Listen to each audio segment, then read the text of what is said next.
పదములు ఎన్నో పాడాలని పెదవులపైనే ఉండాలని పదములు ఎన్నో పాడాలని అందరితో తగువని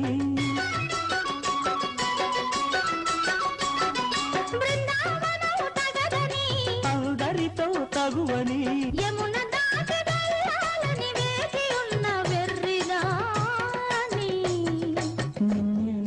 తలుచుకుని నిద్ర పొద్దులు మేలుకుని ఎన్నో నాళ్ళు ఎన్నో ఏళ్ళు ఉన్నా నువ్వే వస్తావని